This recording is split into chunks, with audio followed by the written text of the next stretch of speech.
सुप्रभात बच्चों, आप सभी का दिन मंगलमय हो। एक बार फिर से दशम कक्षा में संस्कृत की कक्षा में आप सभी का हार्दिक अभिनंदन है, स्वागत है। आज शेमुषी भाग 2 के पाठ 6 जिसका शीर्षक है सुभाषितानि। सुभाषितानि के हम पहले 5 श्लोक पिछले पीरियड में पढ़ चुके थे। मैंने आपको बताया था कि इस पद्यात्मक पाठ को हम 3 पीरियड में पढ़ेंगे। तो आज हम श्लोक संख्या 6 से लेकर के श्लोक संख्या 10 तक का अध्ययन करेंगे। आइए पढ़ते हैं दूसरे पीरियड में सुभाषितानि पाठ 6 श्लोक संख्या 6।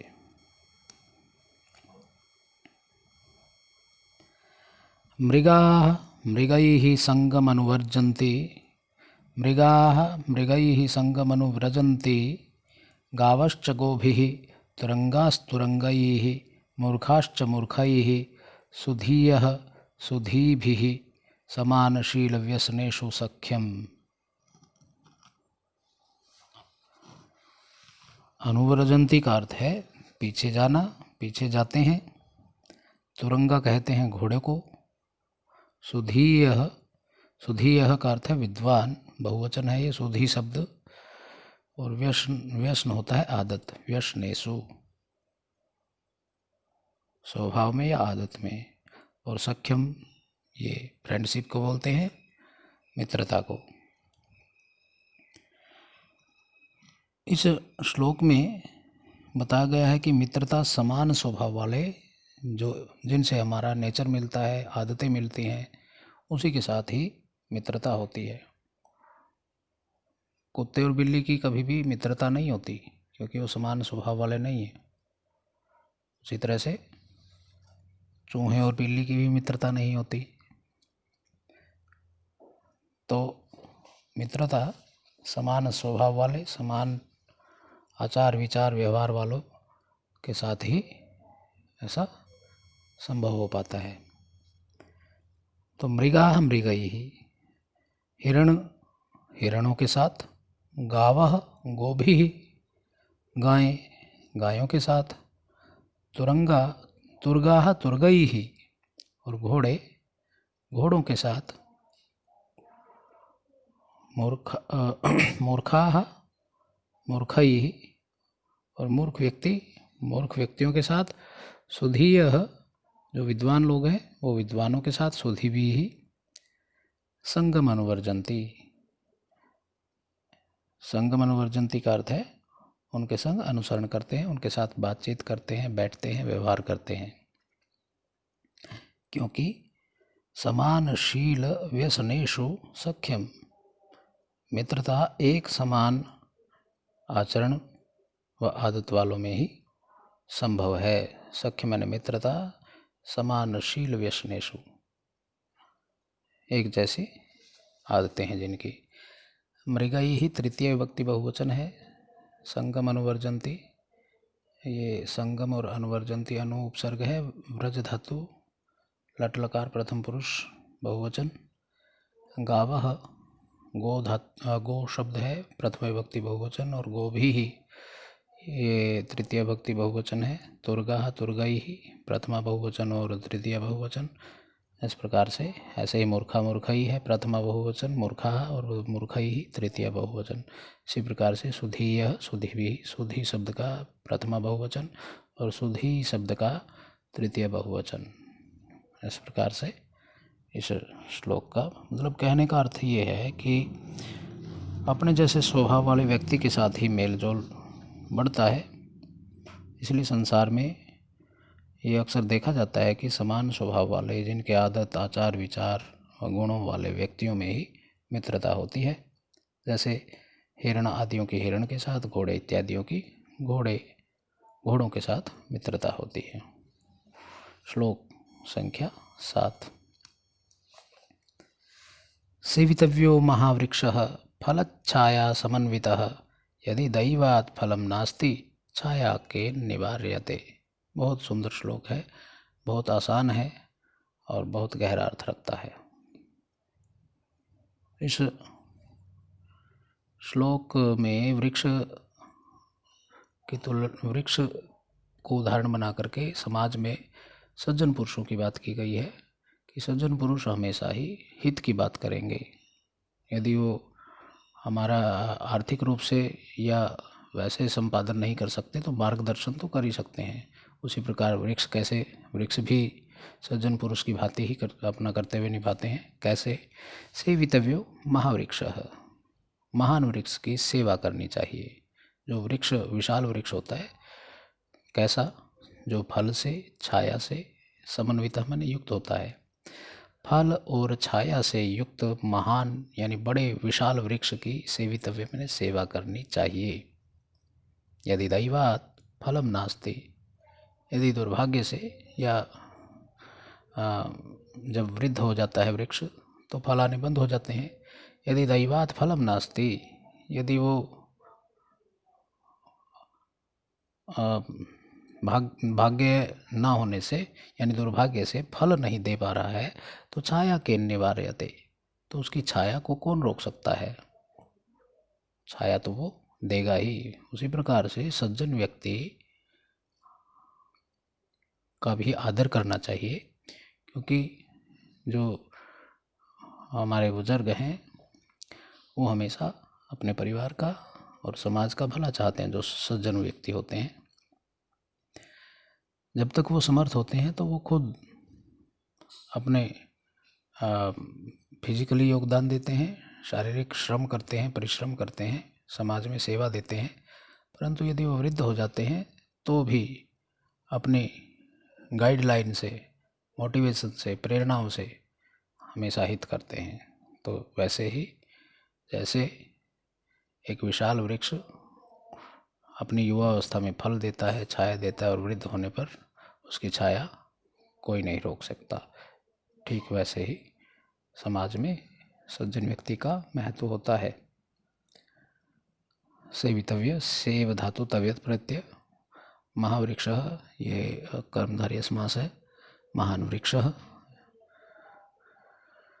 फलच्छाया समन्वितः, फल जमा छाया, छाया समन्वितः तृतीय तत्पुरुष समास। छाया समन्वितः का विग्रह करेंगे। छाया समन्वितः, दैवात पंचमी विभक्ति एक वचन, नास्ति दीर्घ संधि है, न जमास्ति। किन, ये सार्वनामिक शब्द है। किम तृतीय विभक्ति एक वचन, और निवार्यते वाच्य परिवर्तन वाली धातु, निउपसर्ग व्री धातु, वाच्य परिवर्तन में निवार्यते। श्लोक संख्या 8। अमंत्रम अक्षरम नास्ति, नास्ति मूलनम औषधम, अयोग्यः पुरुषः नास्ति, योजकस्तत्र दुर्लभः। श्लोक संख्या 8 में बच्चों ये बताया गया है कि इस संसार में कुछ भी दुर्लभ नहीं है। यदि दुर्लभ है तो हम उसको पहचान नहीं पाते कि इसके अंदर क्या हुनर है, इसके अंदर क्या टैलेंट है। वो हमारी गलती है। इसलिए हर व्यक्ति, हर वस्तु हमेशा सार्थक होती है। कई बार हम मिट्टी के ढेले को भी देख करके कहते हैं क्यों व्यर्थ में पड़ा है। हर चीज़ का अपना महत्व है। एक बार बैठे बैठे जब दिमाग ज़्यादा चलता है तो मुझे एक बात याद आ गई। हम परमात्मा की कृति, जितनी भी रचनाएं हैं जो उसने बनाया इस संसार में, इस सृष्टि में, कई बार उस पर जब दिमाग विपरीत सोचता है तो उस पर क्वेश्चन मार्क लगाने की कोशिश कर जाते हैं। तो किसी ऐसे ही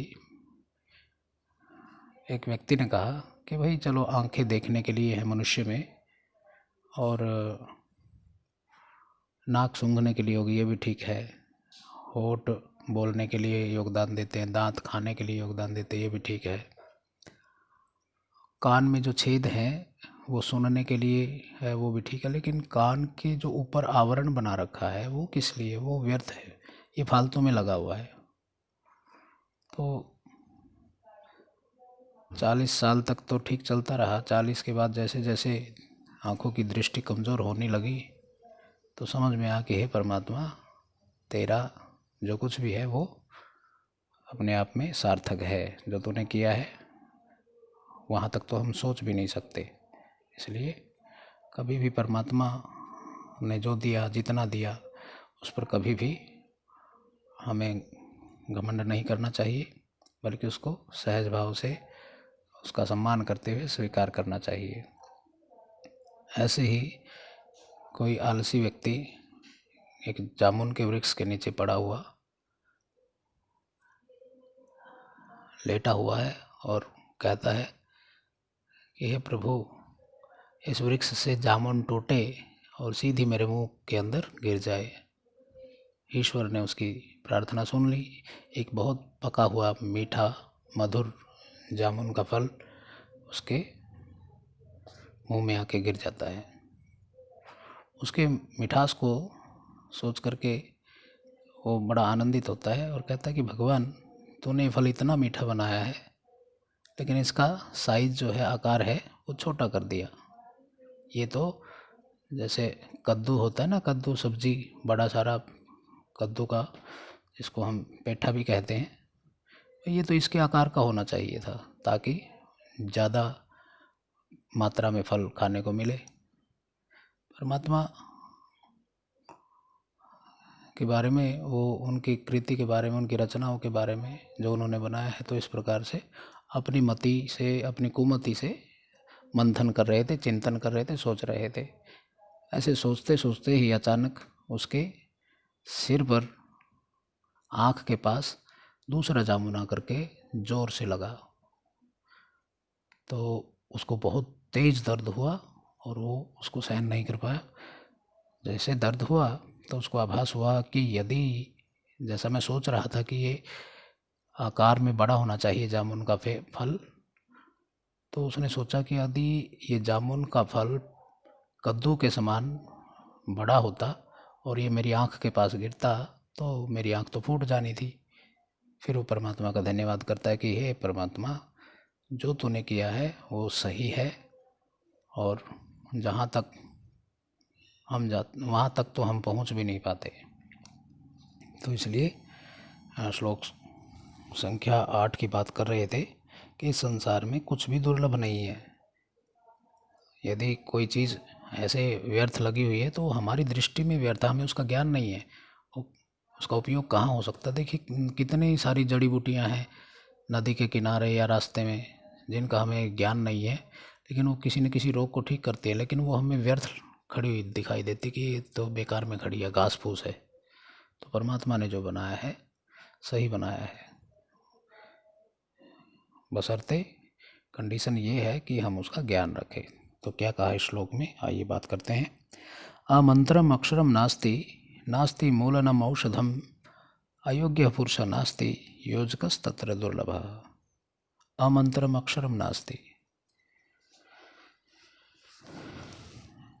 अमंत्रम, मंत्रित न किया हुआ, बिना मंत्र के, मंत्रहीन। हम वर्णमाला पढ़ते हैं तो उसमें अक्षर होते हैं, वर्ण होते हैं, तो ये कहा गया है कि कोई भी अक्षर बिना मंत्र के नहीं है, अर्थात मंत्रणा की हुई है। मंत्र का अर्थ है मनन करने योग्य, सार युक्त, सार्थक। औषधम, ये औषधि को कहते हैं, मेडिसिन। योजक होता है जोड़ने वाला।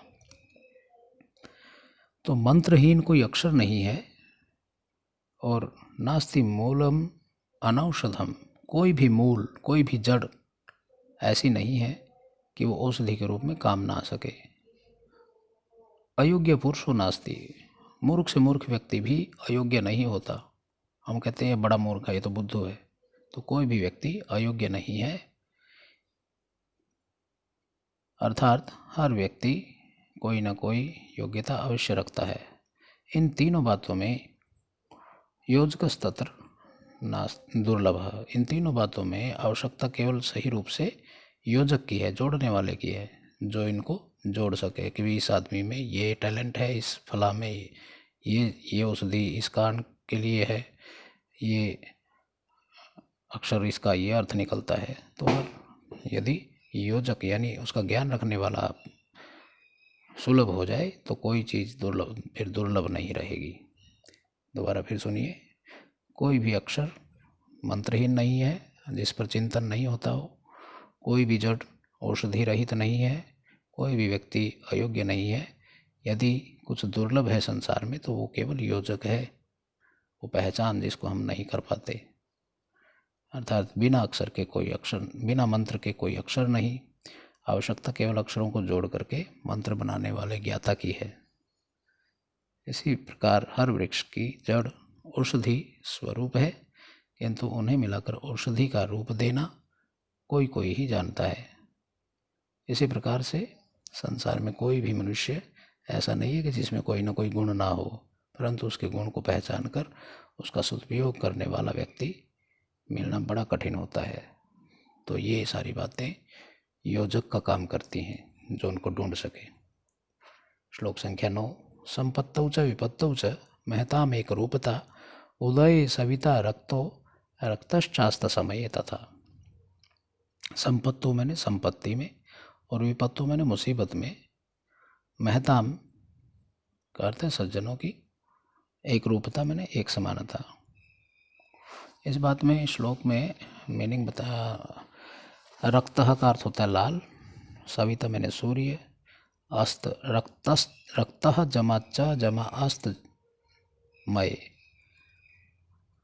रक्तः जमाचा ये विसर्ग संधि है, अस्त का अर्थ है छुपना और उदय का अर्थ मैंने उदय होना।